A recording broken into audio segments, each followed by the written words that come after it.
BJP को छोड़कर सभी दलों ने केंद्र सरकार से खेती से जुड़े अध्यादेशों को वापस लेने का प्रस्ताव पारित किया है। ये सर्वदलीय बैठक सीएम कैप्टन अमरिंदर सिंह ने बुलाई थी। इसमें फैसला किया गया है कि बहुत जल्द सभी दलों का एक प्रतिनिधि मंडल सीएम की अगुवाई में प्रधानमंत्री मोदी से मिलेगा और इन अध्यादेशों को वापस लेने और न्यूनतम समर्थन मूल्य पर फसलों की खरीद की व्यवस्था में कोई छेड़छाड़ न करने का अनुरोध करेगा। लगभग 5 घंटे तक चली बैठक में शिरोमणि अकाली दल ने किसानों के साथ खड़े रहने की बात कही। वहीं बीजेपी ने कहा कि इन अध्यादेशों से एमएसपी को कोई खतरा नहीं है। वहीं आम आदमी पार्टी ने इन अध्यादेशों को किसान विरोधी बताया। और इस मुद्दे को और ज्यादा अच्छे से समझने के लिए हमारे साथ किसान नेता बलबीर सिंह राजेवाल पंजाब से जुड़ गए हैं फोन लाइन पर। उनसे बातचीत करते हैं। बलबीर सिंह जी, ये बताएं कि ये 3 ऑर्डिनेंस जो केंद्र सरकार 3 अध्यादेश लाई है कृषि से जुड़े, इनका देश भर के किसान विरोध कर रहे हैं। किसान कल ऑल पार्टी मीटिंग भी हुई जिसमें अकाली दल जो बीजेपी के साथ है उसने अन्नदाताओं को प्राथमिकता देने की बात कही। ये कहा कि एमएसपी पर आंच नहीं आएगी और तमाम तरह की प्रतिक्रियाएं दिख रही हैं राजनीतिक पार्टियों से। आप बताएं कि किसानों में इन प्रतिक्रियाओं को लेकर किस तरह की राय बनती दिख रही है। देखिए, पॉलिटिकल पार्टीज की करें तो हर पॉलिटिकल पार्टी अपनी राजनीति कर रही है। इस मुद्दे को समझने के लिए आपको अपना एंगल टोटली किसान की एंगल से समझना पड़ेगा। हमने इस पर एक सेमिनार करके सभी पॉलिटिकल पार्टीज को बुला के उसमें डिटेल में उनसे बात की थी और विद डॉक्यूमेंट्री एविडेंस बात की थी। अभी ये इशू बन गया कि वो किसानों ने इसका विरोध शुरू कर दिया। इसकी वजह जानना चाहिए पहले। देखिए, एक तो मोदी सरकार ये बात सरासर झूठ बोल रही है कि किसान पे किसी तरह की कोई पाबंदी है लीगल या किसी कोई एडमिनिस्ट्रेटिव कि वो उसको सारे देश को एक मंडी अब मिल गई, नहीं मिली है। हमने 1976 में 74 में ये एजिटेशन लड़ी थी जब जोनल रिस्ट्रिक्शन हुआ करती थी।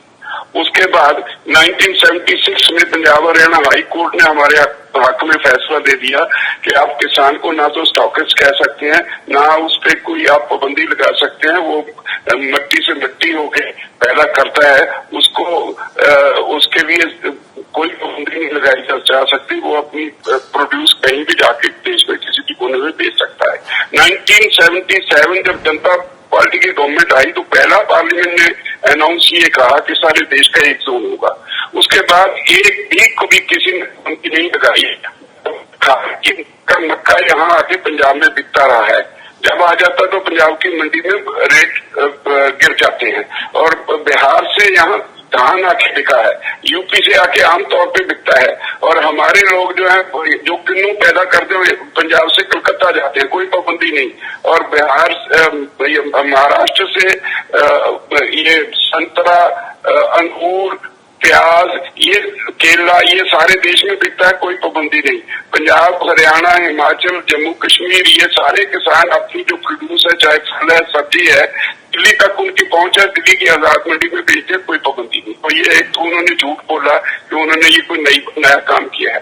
दरअसल ये सारा कॉर्पोरेट एग्रीकल्चर की तरफ बढ़ने का एक कदम है। तो आप अगर इसको देखें तो वो कहते हैं कि जी देखो, हर ये स्टेट सब्जेक्ट है एग्रीकल्चर, हेल्थ और एजुकेशन, तीनों स्टेट सब्जेक्ट हैं।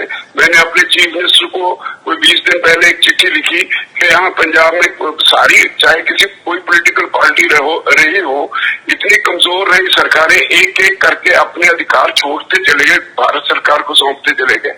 तो आपने एजुकेशन सरेंडर कर दिया, हेल्थ सरेंडर कर दिया, अब आप एग्रीकल्चर भी सरेंडर करने जा रहे हैं। ये जो कहते हैं कि उन्होंने एक्ट अमेंड कर दिया, मैंने उसका विरोध किया चिट्ठी लिख के चीफ मिनिस्टर को, ये आपने अच्छा नहीं किया। दूसरी बात, तो अगर आप इसको समझने की कोशिश करें तो है क्या, हमारा एपीएमसी एक्ट है। पहले तो ये बहुत बड़ी बात है कि स्टेट सब्जेक्ट इंटरफेयर करना, ये सीधा स्टेट के अधिकारों पे छापा है।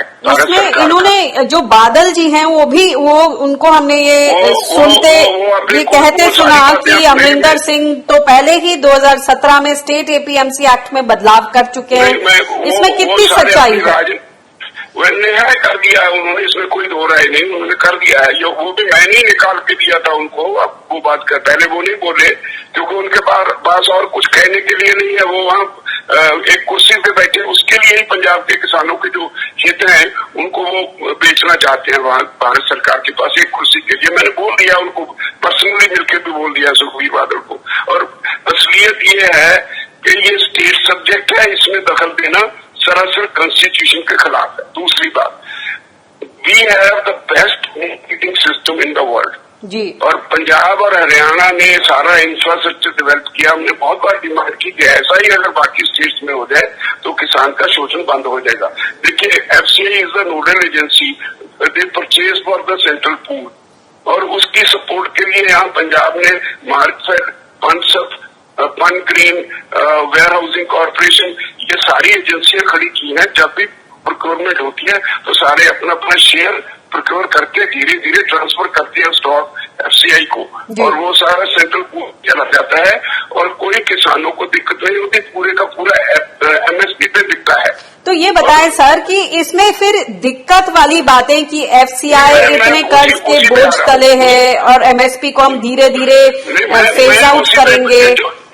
आप टेक्निकल बात इसमें जो है उसको समझने की कोशिश कीजिए। हमारे एपीएमसी एक्ट में हर मंडी जो है उसका एक नोटिफाइड एरिया है। किसी मंडी के साथ 100 गांव है जुड़ा हुआ, किसी के साथ 50 गांव जुड़े हुए हैं। लेकिन अब इन्होंने क्या कर दिया, मोदी सरकार ने जो नया ऑर्डिनेंस लाए हैं, तो हमारी मंडी का जो यार्ड है वो इन्होंने नोटिफाइड एरिया बना दिया। बाहर का सारा इनके एक्ट के अंदर आ गया। कोई भी आदमी आए, उसको कोई लाइसेंस की जरूरत नहीं, उसके पास सिर्फ पैन कार्ड हो या कोई भी भारत सरकार का नोटिफाइड डॉक्यूमेंट हो, वो खरीद कर सकता है, घर से कर सकता है, खेत से कर सकता है, कहीं भी कर सकता है, और टैक्स भी परचेज करेगा। इसके लिए समझना पड़ेगा ये क्यों कर रहे। पहले तो मोदी सरकार ने, जो मोदी 1 था, उस वक्त शांता कुमार कमेटी बनाई।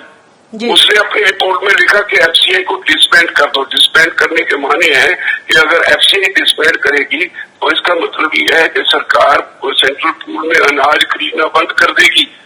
एफसीआई बंद हो गई तो सारी खरीदो फरोख्त बंद हो गई, तो फिर किसान मंडी में व्यापारी के रहनो कर्म पे होगा। दूसरी बात, उसके बाद जो अभी इन्होंने किया है तो होगा क्या, मल्टीनेशनल कंपनियां आएंगी, अडानी अंबानी आएंगे, उनके कोई टैक्स उन्होंने देना नहीं। मंडी के अंदर 8.5% टैक्स है, और सीएसीपी लगातार 2-3 साल से बार बार अपनी रिकमेंडेशन दे रहा है कि हमें पंजाब और हरियाणा में 6.5%, पंजाब में 8.5% हमें टैक्स देना पड़ता है।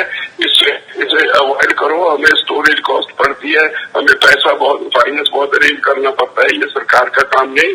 सरकार इसकी जो ओपन एंडेड पॉलिसी है प्रोक्योरमेंट की, इससे बाहर आए। जी, तो ये बातें तो जग जाहिर है कि एफसीआई को डिसमेंटल करने की कोशिश है और एमएसपी को भी धीरे धीरे फेज आउट करने की बात है पंजाब और हरियाणा में। फिर ऐसे में इस वक्त बीजेपी इसे कैसे कह रही है कि इन 3 अध्यादेशों से एमएसपी को कोई खतरा नहीं? यही तो विरोध है हमारा, क्योंकि अभी भी जो जिस तरह से वो कहते हैं एमएसपी रहेगी, अभी 22-23 फसलों की एमएसपी तय करते हैं, लेकिन खरीद क्या करते हैं, ये पैडी और बीट या शुगर मिल्स करती है गन्ने को, और सीसीआई करती है कॉटन को, और किसी फसल को ये खरीद नहीं करते। हम एडिबल ऑयल इंपोर्ट करते हैं बाहर से, तो यहाँ का जो सूरजमुखी का सनफ्लावर का जो एमएसपी है वो है 5800 समथिंग। तो मार्केट में जाओ, उसको 3,3200 ज्यादा किसान को मिलता नहीं, एमएसपी पे कोई खरीदता नहीं। उस एमएसपी का क्या फायदा। मक्का का रेट इस बार 1850 है, पंजाब में कहीं भी चले जाओ 700 से 1200 रुपए तक है। जी, मक्का को लेकर तो देश भर में जगह जगह, चाहे आप बिहार की बात कर लीजिए, मध्य प्रदेश, उत्तर प्रदेश, हरियाणा, जैसी मोदी सरकार एमएसपी रखना चाहती है, उस एमएसपी का फिक्स करने का क्या फायदा अगर उस पर कोई खरीदेगा नहीं। और तो अब बलवीर जी ये बताएं कि अब देश भर के किसान इस मुद्दे पर कितना एकजुट हैं और किस तरह की ताकत अब दिखाने वाले हैं, क्योंकि इस पर बार बार इस तरह की खबरें आ रही हैं कि अध्यादेश पर बीजेपी पीछे हटने वाली नहीं है। देखो जी, बीजेपी नहीं पीछे हटने वाली, तो बीजेपी को किसान पीछे हटा देंगे। अब बार बार ये झूठ का जो ड्रामा है चल नहीं पाता। लोगों को समझ में आ गई कि मोदी और उसकी कोठरी जो है वो सिवाय झूठ के उनके पास कुछ भी नहीं है। हम 20 तारीख को देखिए, अभी धान की फसल का ट्रांसप्लांटेशन चल रहा है। ये थोड़े दिन के लिए हमने किसान को फ्री कर रखा है। 20 तारीख को सारे पंजाब का ट्रैक्टर जो है वो ऑन रोड्स होगा, अंडर प्रोटेस्ट। सरकार को कहेंगे संभाल लो खेती। अगर वो फिर भी नहीं इस बात से पीछे मुड़ेंगे तो हर रोज नया काम करेंगे और इसका नाक में दम कर देंगे मोदी और मोदी के भक्तों का। हम तो उनको घेरने वाले हैं जो किसान परिवारों से बीजेपी में जा रहे हैं। हम तो उनके परिवारों का सोशल बाइकाट कर देंगे। हमारे में इतनी जान है यहाँ पंजाब में, तो हम जीने नहीं देंगे बीजेपी वालों को। एक और बात बताएं सर, ये जिस तरह से 19 दिन में 19 बार डीजल का भाव बढ़ा, पहले भी रोल बैक हुआ है डीजल के प्राइस, खासतौर से किसानों के लिए सब्सिडी दी गई है। आपको कोई ऐसी गुंजाइश नजर आती है उस पर भी आप लोग अपना विरोध दर्ज करेंगे और कुछ दबाव बनाएंगे? नहीं, इसमें शुरू हो गया है। देखिए, हमने खन्ना में एक बहुत बड़ी रैली करके मेमोरेंडम दिया है मोदी सरकार को, और यहाँ समराला में मेमोरेंडम दिया है, और एक हमने नापा में चल रहा है, या विरोध चल रहा है। किसान एक ही बात, पंजाब का किसान तो साफ साफ समझता है कि इंटरनेशनल मार्केट में तो रेट कम हो रहे हैं कच्चे तेल के, हमारे यहाँ बढ़ रहे हैं। ये एक्साइज बढ़ा के सरकार को अपने और तेल कंपनियों को कमाई करवाने का एक जरिया मिल गया है, और उसको किसी की कोई परवाह नहीं, न लोगों की परवाह है, न किसान की परवाह है। इससे कॉस्ट ऑफ लिविंग भी बढ़ेगी, क्योंकि ट्रांसपोर्ट कॉस्ट भी बहुत बढ़ जाएगी। जैसे ये जो ऑर्डिनेंस किए हैं, इन ऑर्डिनेंस से क्या होगा देखिए आप, बहुत बड़ी सतह पे इसकी अनएम्प्लॉयमेंट जनरेट होगी। इससे ये जो प्राइवेट प्लेयर आएगा उसे कोई टैक्स नहीं देना। वो जो ऑलरेडी सिस्टम है उसमें जो लोग बैठे हैं उनको टैक्स देना पड़ेगा।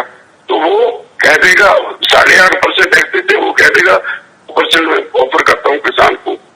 वो जो मल्टीनेशनल का खासा होता है वो पहले अपने कंपटीटर को मारते हैं। जब 1 साल में 6 महीने में या 1.5 साल में जो पुराना सिस्टम है वो छोड़ के बाहर जाएंगे, क्योंकि उनको तो कोई सहूलत नहीं है। उसके बाद ये अपनी ढंग से खरीदेंगे, रेट क्रैश करेंगे। 130 लाख टन गेहूं और 180 लाख टन धान का कोई भी एक ग्राहक नहीं है पंजाब में। इसी तरह हरियाणा में रेट क्रैश करके आधे रह जाएंगे। देखिए, मैं बड़ा स्पष्ट हूँ, ये 4 फसलें जो खरीद करती है सरकार, इसकी जो वैल्यू है पंजाब में आज की डेट में वो 70,000 करोड़ है। अगर सरकार निकल गई तो रेट क्रैश करके आधे रह जाएंगे। 35,000 करोड़ किसान की जेब से जाएगा, वो तो मरेगा ही, लेकिन इससे बाजार भी डूब जाएगा। और इससे जो आड़ती है 24,000 हो जाएगा, उनके साथ 2-3 मुनीम और उनके असिस्टेंट है वो भी अनएम्प्लॉयड हो जाएंगे। हमारी लेबर अनएम्प्लॉयड हो जाएगी, ट्रांसपोर्ट अनएम्प्लॉयड हो जाएगी, क्योंकि जो अडानी सिस्टम बना रहा है वो टोटल मैकेनाइज्ड ऑटोमेटिक सिस्टम बना रहा है। तो ये तो इस सिस्टम को तोड़ के सारा एग्रीकल्चर को कॉर्पोरेट सेक्टर की तरफ ले जा रहे हैं। हम इसका विरोध करेंगे। बहुत बहुत शुक्रिया इस इनसाइट और एनालिसिस के लिए। धन्यवाद। Thank you.